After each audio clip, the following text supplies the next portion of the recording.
A lot of people like auto exposure, and I like goofy illustrations. So let me use a goofy illustration to explain why I don't like auto exposure. Okay, so did you know this is your neighbor's house? This is your neighbor's house, and you've decided to photograph your neighbor's house, okay? It might happen, and they happen to have painted their house 18% Kodak gray, okay? Isn't that convenient? So now you can just take a light meter reading right off the house, okay? So you decide to use aperture priority because you heard that I kind of like aperture priority. And for the aperture, you've just chosen f5.6, okay? Now, what shutter speed do you want to choose? Well, who cares? Just let the camera decide because you're in aperture priority. The camera has chosen 1/60th of a second, all right? If you take this picture, all is well, okay? And just as you get ready to take the picture, your neighbor comes home, and they have this really nice white car. Now, the white car reflects more light than the gray of the house. And the camera sees this extra light and says, whoa, we got too much light. Let's go to a faster shutter speed. Has the light changed on the house? Not one bit, okay?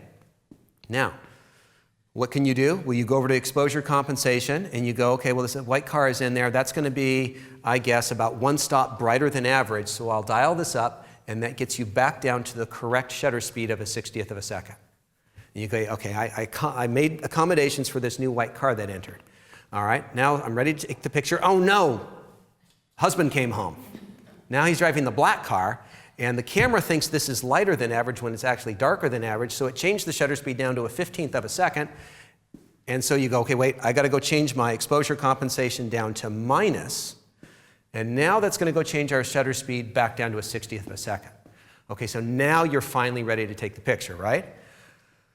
Okay, well, let's try this whole thing in manual. All right, let's just see if manual makes it simpler. Okay, set the camera to manual. I'm going to choose the same aperture at 5.6. And now I'm going to use my light meter to figure out what shutter speed. And I'm just going to keep moving my shutter speed until my light meter indicator moves over to the 0. And you're going to end up at the same spot as with aperture priority. It's the light meter. The light that hasn't changed, the scene hasn't changed.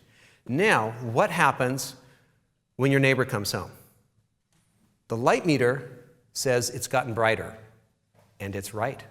It has gotten brighter, but you don't need to make any change at all because the light hasn't changed on your subject. Now, when the other neighbor comes home, it gets darker than average. The light meter goes down here.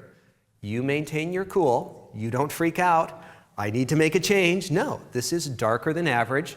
You've already checked to see that this shutter speed and aperture works for that subject.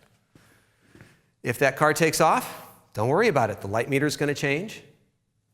The right subject. Now, if something just like terrible happens, like the car just burns up and just completely is obliterated, that's okay. You can still maintain the same shutter speed and aperture.